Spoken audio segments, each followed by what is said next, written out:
మన ప్రభు అయిన యేసుక్రీస్తు నామంలో యూట్యూబ్ని వీక్షిస్తున్నటువంటి ప్రతి ఒక్క దేవుని కుమారులకు కుమార్తెలకు నా ప్రభు అయిన యేసుక్రీస్తు నామములో అందరికీ వందనాలు. ఫేస్బుక్లోను ఇన్స్టాగ్రామ్లోను దేవుని యొక్క వాగ్దానాలు, అదేవిధంగా షార్ట్స్ ఇవన్నీ చేస్తున్నప్పుడు నా స్నేహితులు, రక్త సంబంధులు, అదేవిధంగా నా ఆత్మీయులు, శ్రేయోభిలాషులు అంతా కూడా యూట్యూబ్లో కూడా పాస్టర్ గారు మీరు చేస్తే బాగుంటుంది, కొంతమందికి దేవునిలోనికి ఆత్మీయంగా బలపడటానికి కారణమైద్దని చెప్పేసి నన్ను కోరినప్పుడు, ప్రభువా నేను చేయగలనా అని చెప్పేసి అనుకొని ఈరోజు స్టార్ట్ చేయడం జరిగింది. ఈరోజు దేవుడు మన కొరకు ఏర్పాటు చేయని అంశం ఏంటంటే దేవుని యొక్క సంకల్పము. ఈ యొక్క దేవుని యొక్క సంకల్పాన్ని మనం ఏ విధంగా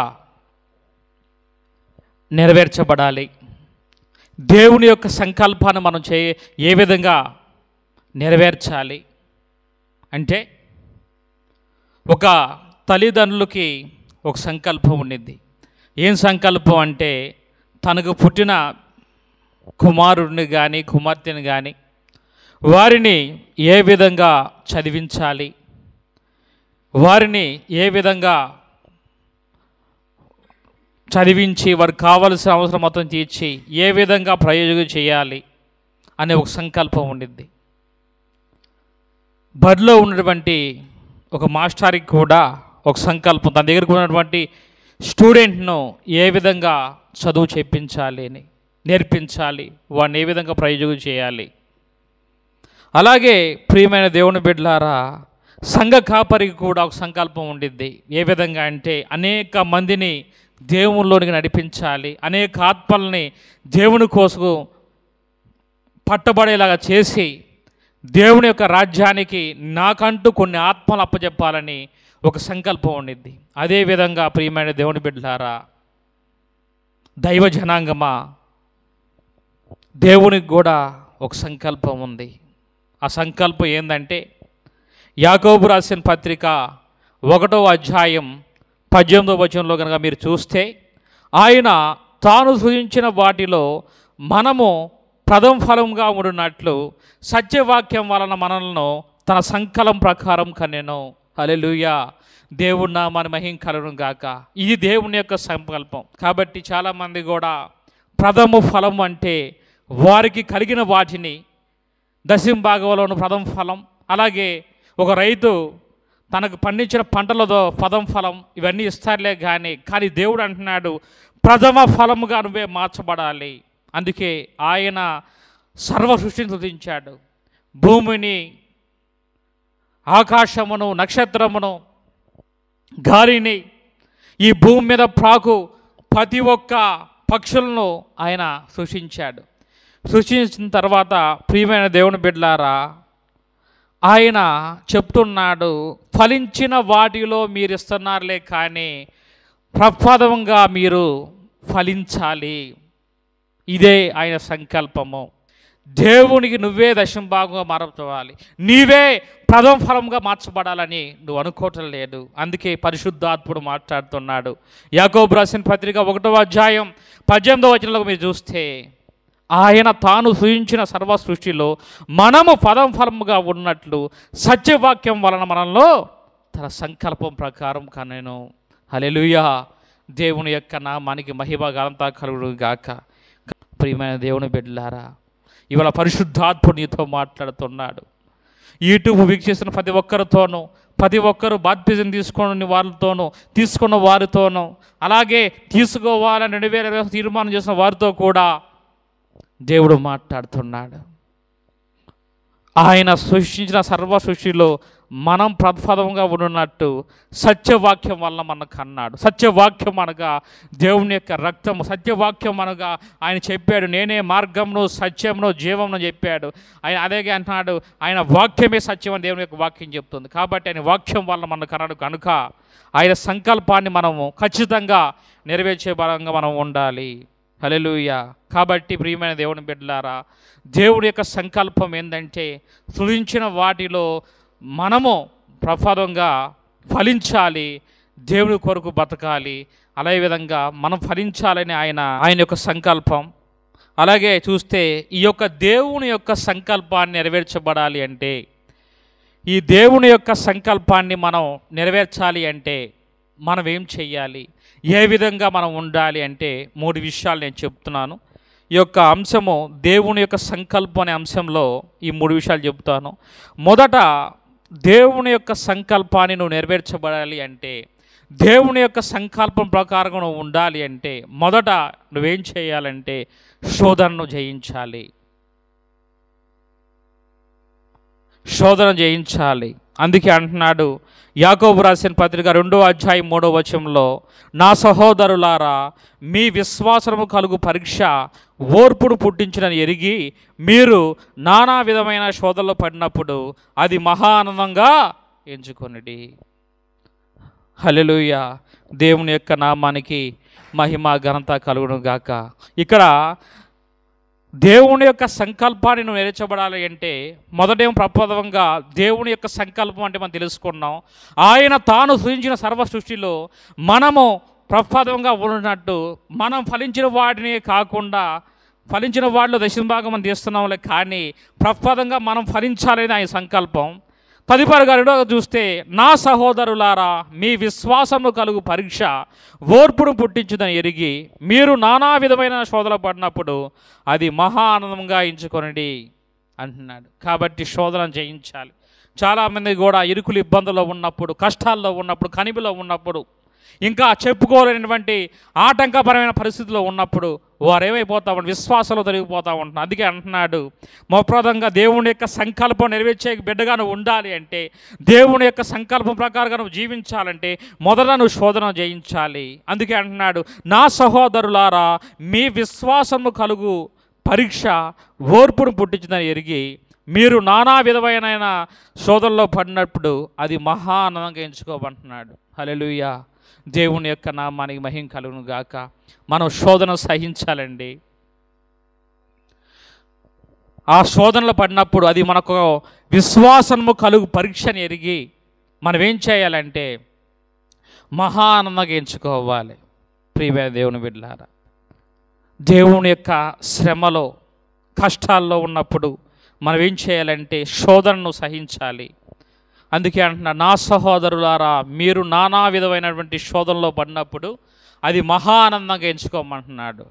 కాబట్టి మనం మహా ఆనందంగా ఎంచుకోవాలి శోధనలో పడినప్పుడు, కష్టాల్లో ఉన్నప్పుడు, ఇరుకుల్లో ఉన్నప్పుడు.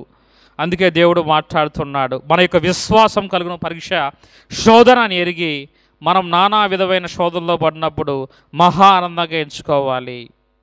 ఊజు దేశమందు ఒక భక్తుడు ఉన్నాడు. అతను దేవుని యందు సత్యవంతుడు, నీతిమంతుడై ఉండి చెడుతనను విసర్జించి అదేవిధంగా నీతిమంతుడుగా ఉన్నాడు. కాబట్టి దేవుడు తనకు కలిగిన చేతి పని దీవించాడు. వేల కొలది ఒంటెలు, వేల కొలది గొర్రెలు, వందల కొలది గాడిదలు కలిగి బహా విస్తారమైనటువంటి వాడు యోబు. యోబు యొక్క జీవితంలో కూడా శ్రమ కలిగింది. మొదటి శ్రమ వచ్చేలేకే ప్రియమైన దేవుని బిడ్డలారా, తనకు కలిగిన 7 కుమారులు, 3 కుమార్తెలు చనిపోయారు.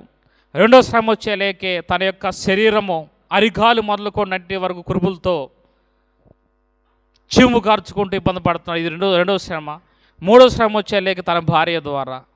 ప్రతి ఒక్క శ్రమలో కూడా దేవుడు మొదటి శ్రమ వచ్చినప్పుడేమో యెహోవా ఇచ్చెను, యెహోవా తీసుకొను, యెహోవా నామమునకు స్తుతి కలుగును గాక అన్నాడు. అప్పుడేమో తన యొక్క కుమారులు, తన యొక్క కుమార్తెలు, తనకు ఆస్తి మొత్తం కూడా సాతానుగాడు ఇబ్బంది పెట్టాడు.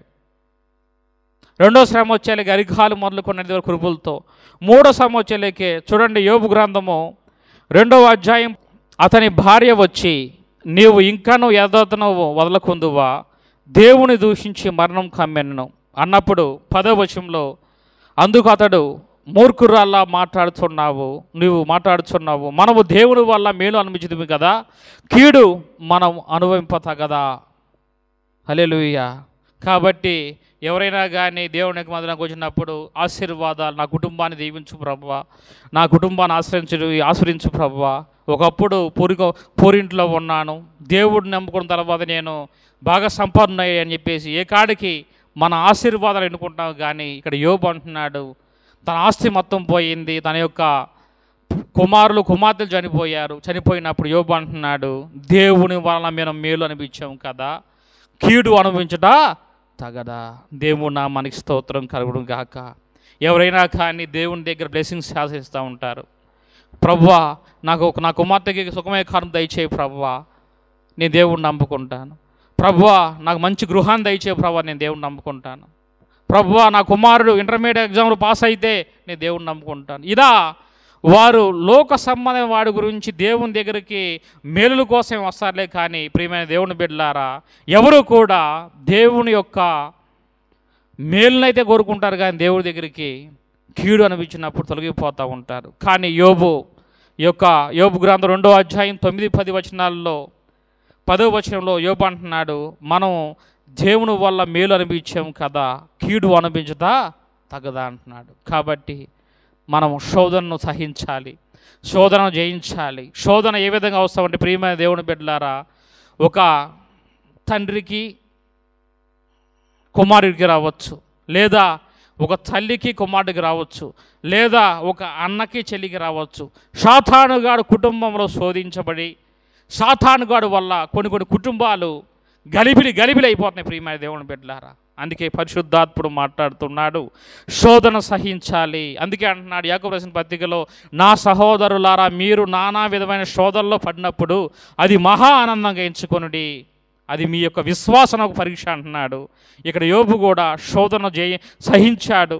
తన కుమారులు కోల్పోయినా, తన యొక్క కుమార్తెలు కోల్పోయినా, తన ఆస్తి కోల్పోయినా, తన యొక్క ఉన్నటువంటి సర్వసంపద కోల్పోయినా, ఊజు దేశంలో ఉన్నటువంటి ఘనత మొత్తం కోల్పోయినా కానీ సహించి చివరకు సాతానుగాడు తన యొక్క భార్యలోనికి ప్రవేశించి, నువ్వు దేవుని వల్ల దేవుని ఇంకా నువ్వు ఎదట వదలకొందువా, దేవుని దూషించి మరణం కమ్మని అన్నప్పుడు అప్పుడు అంటున్నాడు యోబు, దేవుని వల్ల మనం మేలు అనిపించాం కదా, కీడు అనిపించుతా తగదా అని చెప్పని తన యొక్క భార్యకి చెప్తున్నాడు. కాబట్టి ప్రియమైన దేవుని బిడ్డలారా, యోబు శోధన సహించాడు.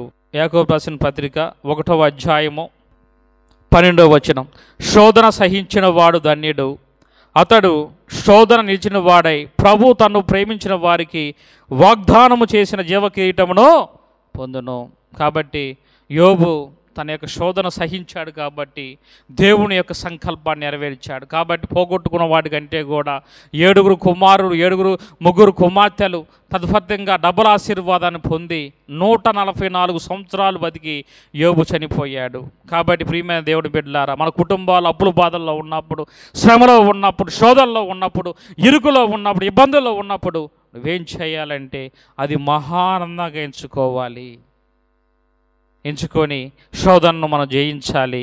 హల్లెలూయా. ఇది దేవుని యొక్క సంకల్పంలోని మొదటి మాట. రెండవ మాట మనం చూద్దాం. యాకోబు రాసిన పత్రిక 1వ అధ్యాయము 27వ వచనం చూస్తే, తండ్రి అయిన దేవుని ఎదుట పవిత్రమును నిష్కలంకమైన భక్తి ఏదనగా దిక్కులేని పిల్లలను విధవరాడను వారి యొక్క ఇబ్బందుల్లో పరామర్శించుటయు ఇహలోక మాన్యకము తన కంటకుండా తను తాను కాపాడుకుంటే. దేవుని యొక్క సంకల్పంను ఏ విధంగా నెరవేర్చే అంశంలో మొదట దేవుని సంకల్పం అంటే ఏం తెలుసుకున్నాం. తర్వాత దేవుని యొక్క సంకల్పం నెరవేర్చబడాలంటే శోధనను జయించాలి, సహించాలి. నువ్వు శోధనను జయించాలి నేర్చుకున్నావు, దానిలో పడినప్పుడు మహా ఆనందంగా ఎంచుకోవాలి. రెండవ మాట ఏంటంటే ఈ యొక్క అంశంలో తండ్రి అయిన దేవుడు నిష్కలంకమైన భక్తిని నువ్వు చెయ్యాలి. అందుకే యాకోబు రాసిన పత్రిక 1:27 చెప్తున్నాడు, తండ్రి అయిన దేవుని ఎదుట నిష్కలంకమైన భక్తి ఏదనగా విధవరాలను వారి యొక్క పిల్లలను పరామర్శించుటయు ఇహలోక మాన్యము తనకంటకుండా తను తాను కాపాడుకుంటాయి. ఇక్కడ విధవరాళ్ళు అనగా లోకరీత్యగా చూస్తే ప్రియమైన దేవుని బిడ్డలారా, విధవరాళ్ళు అనగా తన భర్తను కోల్పోయినటువంటి వారు, వివాహం అయ్యి తన భర్తను కోల్పోయిన వారిని విధవరాళ్ళు అంటారు. కానీ ఆత్మీయ కోణంగా విధవరాళ్ళు అంటే ఎవరంటే బాప్తిజం తీసుకునేటువంటి వారు. చాలామంది కూడా ఏళ్ళ తరబడి దేవుని యొక్క మందిరానికి వస్తూ ఉంటారులే, కానీ వారిలో బాప్తిజం ఉండదు. బాప్తిజం తీసుకోకుండా నామకార్థంగా వస్తూ ఉంటారు. కొంతమందికి ఏమో దేవుణ్ణి వదిలి సృష్టికర్తను మరచి సృష్టంను ఆరాధించేవారుగా ఉన్నారు. ఎవరైతే యేసుక్రీస్తు నామంలో బాప్తిజం తీసుకుంటారో వారే విధవరాళ్ళు. ప్రియమైన దేవుని బిడ్డలారా, విధవరాళ్ళు అనగా ఆత్మీయ కోణం ఏంటంటే మనమంతా కూడా పెళ్లి కుమారుడి కోసం అలంకరింపబడిన వధువు సంఘంగా మనం ఉన్నావు కనుక, విధవరాళ్ళు అంటే ఎవరంటే భర్త లేనటువంటి వాడు. మనకందరికీ కూడా భర్త ఉన్నాడు. మన భర్త ఎవరంటే ప్రభు అయిన యేసుక్రీస్తు. భర్త లేనివాడు ఎవరైతే ఉన్నాడో, ఎవరైతే బాప్తిజం చేసుకుని ఉన్నారో వాళ్ళంతా కూడా విధవరాలు. ఎందుకంటే వాళ్ళు పెళ్లి కుమారుడి కోసం అలంకరింపబడిన వధువు సంఘంలో వారు లేరు. ప్రియమైన దేవుని బిడ్డలారా, కాబట్టి వారిని విధవరాలు అనగా దేవుని నామములో బాప్తిజం తీసుకున్న వారి దగ్గరికి వెళ్ళి యేసుక్రీస్తు గురించి సువార్త చెప్పి ఇహలోక మాన్యం అనగా ప్రియమైన దేవుని బిడ్డలారా, ఇహలోక మాన్యం అనగా పాపంలోనికి నువ్వు వెళ్ళాలి, పాపుల దగ్గరికి వెళ్ళాలి, దేవుని యొక్క సువార్తను నువ్వు ప్రకటించాలి. తదుపరిగా ఇహలోక మాన్యం అనగా పాపము నీ కంటకుండా నిన్ను నువ్వు కాపాడుకోవాలి. హల్లెలూయా. కాబట్టి నిష్కలంకమైన భక్తి అంటున్నాడు. తండ్రి అయిన దేవుని ఎదుట నిష్కలంకమైన భక్తి ఏదనగా విధవరాళ్ళు వారి యొక్క పిల్లలను పరామర్శించుటయు, ఇహలోక మాన్యం నిన్ను కంటకొని నువ్వు కాపాడుకుంటాయి అంటున్నాడు. కాబట్టి ప్రియమైన దేవుని బిడ్డలారా, పరిశుద్ధాత్ముడు మాట్లాడుతున్నాడు. ఈ యొక్క యాకోబు రాసిన పత్రిక 1:27 మాట్లాడుతున్నాడు. నిష్కలంకమైన భక్తిని నువ్వు చేస్తున్నావా? ఆత్మ పరిశోధన చేసుకోమంటున్నాడు దేవుడు. చాలామంది కూడా ప్రార్థనలో కూడా నా కుటుంబాన్ని దీవించు ప్రభువా, నా పిల్లలను దీవించు ప్రభువా, నా పిల్ల ప్రయాణంలో తోడుగును ప్రభువా అని వారి గురించి వారే ప్రార్థన చేసుకుంటారులే, కానీ ఆహారం లేని వారి కొరకు, రైల్వే స్టేషన్లో ఉన్నటువంటి పనుకునే వారి కొరకు, ఇల్లు లేని వారి కొరకు, సంఘాల కొరకు, దేవుని యొక్క పరిచారకుల కొరకు, అలాగే విమానాల్లో ప్రయాణం చేసే వారి కొరకు వారి గురించి ప్రార్థన చేసుకుంటూ చాలామంది కూడా చేస్తూ ఉంటారంటే వారి గురించి, వారి కుటుంబం గురించి ప్రియమైన దేవుని బిడ్డలారా వారు ప్రార్థన చేస్తూ ఉంటారు. అయితే ఇక్కడ తండ్రి అయిన దేవుని యొక్క నిష్కలంకమైన భక్తి ఏదనగా విధవరాలను, దిక్కులేని పిల్లలను, విధవరాలను వారి యొక్క ఇబ్బందులు పరిగణించేటు ఇహలోక మాన్యుని తనను తాను అంటకుండా కాపాడుకుంటాయి. రెండోది ఏంటంటే ఈ యొక్క దేవుని యొక్క సంకల్పం అనే అంశంలో నిష్కలంకమైన భక్తిని నువ్వు చెయ్యాలి. ప్రియమైన దేవుని బిడ్డలారా, చాలామంది కూడా భక్తి అంటే నన్ను కాపాడుకోవటం, నా కుమారుని కాపాడుకోవటం, నా గృహాన్ని కాపాడుకోవటం. యెహోషువ అన్నాడు గారు, నేను నా ఇంటి వారు యెహోవాను సేవించదు అని నా కుటుంబాన్ని కాపాడుకోవటం. యోబు చేసినట్టు నా కుటుంబం చుట్టూ కంచేయి ప్రభు అని అనుకుంటున్నారులే, కానీ నిజమైన భక్తి ఏంటంటే ఇతరులను కూడా మనం దేవుని ఎవరైతే తెలియని వారు వారి దగ్గరికి వెళ్ళి సువార్త చెప్పడం కూడా నిజమైన భక్తి. ప్రియమైన దేవుని బిడ్డలారా, అందుకే అంటున్నాడు నిష్కలంకమైన భక్తి నువ్వు చెయ్యాలి. ఇది రెండవ మాట. దేవుని యొక్క సంకల్పం అనే అంశంలో మొదటి మాట వచ్చేలేకే శోధనను నువ్వు జయించాలి. శోధనలో పడినప్పుడు నువ్వు మహా ఆనందంగా ఎంచబడాలి. రెండవ మాట ఏంటంటే నిష్కలంకమైన భక్తి చెయ్యాలి. మూడవ మాట మేము చెప్పి నేను యొక్క వాక్యాన్ని ముగిస్తాను. మూడవ మాట యాకోబు రాసిన పత్రిక 1:26 ఎవడైనాను నోటికి కళ్ళెం పెట్టుకొనక తన హృదయమును మోసపరుచుకొని ఏడల భక్తి గలవాడై ఉన్నాడు అనుకొని ఏడల వాని భక్తి వ్యర్థమే. మరొక మాట చదువుతాను చూడండి. ఎవడైనా నోటికి కళ్ళెం పెట్టుకొనక తన హృదయం మోసపరుచుకొనచ్చు భక్తి గలవాడని అనుకొని ఏడల వాని భక్తి వ్యర్థమే. చాలామంది కూడా వ్యర్థమైన భక్తి చేస్తూ ఉంటారు. ఎందుకంటే దేవుడేమో అన్యాయం చేయవాడిని అన్యాయం చేయనేమో, అప్రీతిగుండు అని చెప్పేసి అనుకుంటా ఉంటే అన్నీ బాగానే చేస్తారు. 52 మందిరానికి వస్తారు, దశమ భాగాలు ఇస్తారు, సంఘ పరిచర్యలోను, సంఘ క్రమంలోను, కృతజ్ఞత కుడికలు అన్నింటిలో వస్తారులే, కానీ వారి యొక్క నోటిని వారు అదులో పెట్టుకోవాలి. ఎందుకంటే సంఘంలో విషయాలు వాళ్ళకే కావాలి, లోకంలో విషయాలు కూడా వారికే కావాలి. అందుకే అంటున్నాడు, ఎవడైనాను తన నోటికి కళ్ళెం పెట్టుకొనక భక్తిపరుడై ఉన్న యెడల వారి భక్తి వ్యర్థమే. దావీదు అంటున్నాడు, భక్తిహీనులు కనపడినప్పుడు నా నోటికి నేను చిక్కం పెట్టుకున్నా అంటున్నాడు. ప్రియమైన దేవుని బిడ్డలారా, నువ్వు నీ యొక్క నోటికి నువ్వు కళ్ళెం పెట్టుకోకపోతే, నీ యొక్క నోటిని నువ్వు అదుపులో పెట్టుకోకపోతే ఆ భక్తి వ్యర్థమే. చాలామంది కూడా విస్తారంగా మాట్లాడుతూ ఉంటారు. ఒక మాట వాళ్ళు చెప్తే 10 మాటలు మాట్లాడుతూ ఉంటారు. దేవుడు వాక్యం చెప్తుంది, విస్తారమైన మాటలు లోపము లేకపోదని చెప్తుంది, దోషం లేకపోతే చెప్తుంది. ప్రియమైన దేవుని బిడ్డలారా, కాబట్టి ఈ యొక్క దేవుడి యొక్క సంకల్పం అనే అంశంలో మొదట దేవుని సంకల్పం ఏమిటి, రెండవదిగా దేవుని సంకల్పాన్ని నెరవేర్చబడాలంటే శోధనను నువ్వు జయించాలి, తర్వాత నిష్కలంక భక్తిని నువ్వు చెయ్యాలి, రెండవ మాట. మూడవది వచ్చేలేకే వ్యర్థమైన భక్తిని నువ్వు చేయకూడదు. మాట ద్వారా మోషే ఇశ్రాయేలు జనాంగాన్ని ఐగుప్తు చెర నుంచి విడిపించి నోటి మాట ద్వారా కానానుకు వెళ్ళలేకుండా కోల్పోబడ్డాడు. చిన్న మాటే, కానీ దాని యొక్క వెనకాల ఉన్నటువంటి చాలా మనం తీసుకోవాల్సి వచ్చింది. ప్రియమైన దేవుని బిడ్డలారా, దేవుని యొక్క వాక్యం చెప్తుంది, నీ నోటిని నువ్వు అదుపులో పెట్టుకోవాలి. విస్తారంగా నువ్వు మాట్లాడకూడదు, మితముగా మాట్లాడాలి. కాబట్టి విత్తబడిన ఈ వాక్యాన్ని దేవుడు నీరుగట్టి మీ యొక్క హృదయంలో ఫలబద్ధంగా మార్చునుగాక. ఆమేన్. ప్రార్థన చేసుకుందాం. ప్రేమ కలిగిన తండ్రి, కృప కలిగిన నాయన, నీ ఘనమైన శ్రేష్టమైన దివ్యమైన నామానికి వేలాది కోట్లాది స్తోత్రాలు నా ప్రభువా. యూట్యూబ్ ద్వారా కూడా నా ప్రభువా నా యొక్క వాక్యాన్ని అందించాలని, కొందరినైనా ఆత్మీయంగా బలపరచాలని. ఇదిగో దేవా, ఇది పాపులేషన్ కోసమో లేదా ప్రభువా ఇంకా మా యొక్క విషయం కోసం కాదు కానీ ప్రభువా, ఇతరులు బలపడాలని, అనేక మందికి దేవుని యొక్క సువార్త అందించాలని ప్రభువా ఈ యూట్యూబ్ పరిచర్య నా ప్రభు చేస్తున్నాను. ప్రభు సహాయం దయచేయండి. విత్తబడి వాక్యాన్ని మా ప్రభు నీరు కట్టి ఫలబద్ధంగా మార్చండి ప్రభువా. అనేకులు నా ప్రభువా ఈ యొక్క యూట్యూబ్ ఛానల్ని సబ్స్క్రైబ్ చేసుకునేలాగున, ఇంకా అనేక వర్తమానాల ద్వారా నా ప్రభువా అనేకులు నా ప్రభు బలపరిచేలాగున నీ యొక్క కృపా కలిగి ఉంచమని ప్రభు సహాయం దయచేయమని. యూట్యూబ్లో చూసిన ప్రతి ఒక్క బిడ్డను మీరు దర్శించి వారు నిజమైన దేవుని యొక్క సంకల్పం నా ప్రభువా పొందుపరిచేలాగున, ప్రతి ఒక్క విషయంలో కూడా శోధనలోనూ అదే నిష్కలంకమైన భక్తి, వ్యర్థమైన భక్తి చేయకుండా వారు నా ప్రభు ఉండులాగున నీ కృపా కలిగి ఉంచమని, దేవుని యొక్క సంకల్పాన్ని నా ప్రభువా నెరవేర్చే బిడ్డలా మా అందరినీ కూడా మీరు నా ప్రభువా తయారు చేయమని నజరేయుని యేసు నామమున అడుగుతున్నాం తండ్రి. ఆమేన్.